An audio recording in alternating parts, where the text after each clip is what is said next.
We are MDT. We design, test, and create precision rifle chassis and accessories to help you shoot better. Hi, I'm Chad Heckler, Team MDT Pro Shooter, and I am from mid-Michigan. All right, so how I actually got into shooting was actually a pretty interesting story. I ran into a guy at a bar, and he was sitting at the bar and watching an automatic video of an automatic Glock. So I'm like, I need to talk to this guy. And so I started talking to him, and he knows a guy that has a long-range shooting facility, and he's like, I'm going up there this weekend. You want to go with me? I'm like, sure, let's go. When we got there, I realized that I was under-equipped with gear and knowledge. We'll just say that. I thought having a 308 gas gun was like the thing to have, right? When I got up there, he was nice enough to put me on target all the way out to 1,000 yards on my first day, and I was like, holy cow. I was like, this is the funnest thing ever. So I met a few people up there that worked at the facility, and one of them said, hey, you want to build a rifle? And I said, okay, let's do this. My first match was actually at Marksmanship Training Center, and then I said, hey man, I got to get into more of this, and then I found the PRS and started competing in the PRS. In 2018 was my first match in the PRS. The people were what initially drew me to the sport, just kind of like mini weekend fun trips with the guys. But my competitive nature, my engineering background, and my mindset would not let me show up and just have fun. I had to try to figure out what I could do to like every time get better and better. I think a lot of people that get into this sport think that they need to go to a lot of matches to get better and to find out where their weaknesses are and to win matches. I would dry fire every night for about 1 to 2 hours, 5 nights a week, we'll say. And it got me to become familiar with my equipment, with my body building positions, what the reticle looked like when it was stable, and all these things built up to me having confidence that when I went to a match, there wasn't anything that was going to be new or unfamiliar. For me, that was one of the things that gave me the most anxiety going to matches, was that I'm going to see this stage that I've never seen before, and I don't know how to approach it. And it wasn't that I was afraid to look silly on the clock, because there was never any shaming or there was never any like banter where guys would make fun of you or anything. It's not like that. It's just, for me, I just wanted to succeed so bad that I would just try to figure things out on my own first.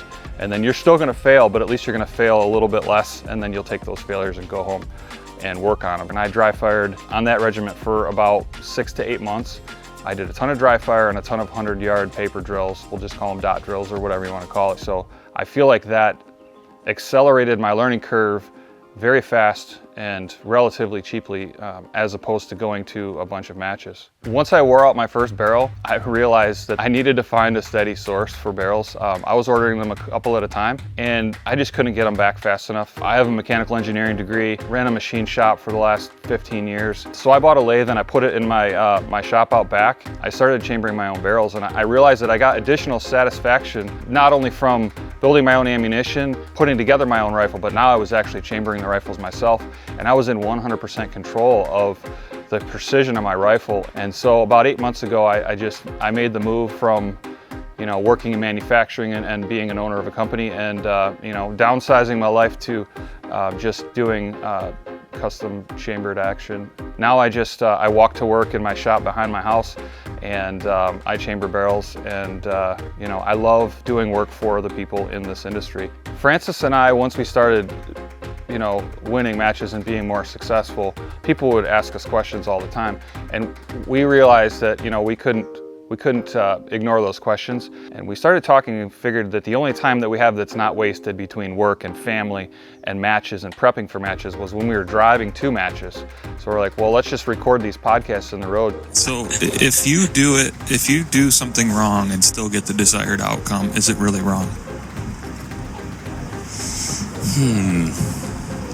Yes. So if you guys check out our podcast, Miles to Matches, it's literally us driving to matches with 2 microphones stuck in our face, and we're talking about different techniques to improve your game and everything related to precision rifle. For those of you that don't know what the AG Cup is, it's a series within the PRS that puts people that feel like they are at the level of highest competition against each other in certain venues across the United States. By the time I got to the AG Cup 2021, I had racked up, you know, a few of those giant fake plastic checks that line the garage these days.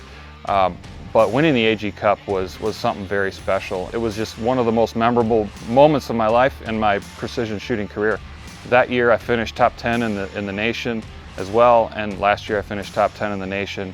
and we're about halfway through the season in 2023, and I'm sitting in a similar standing. So I'm thankful that I found something in my life that is this difficult and this rewarding all at the same time, with people that I like to be around, and that's the long and short of it.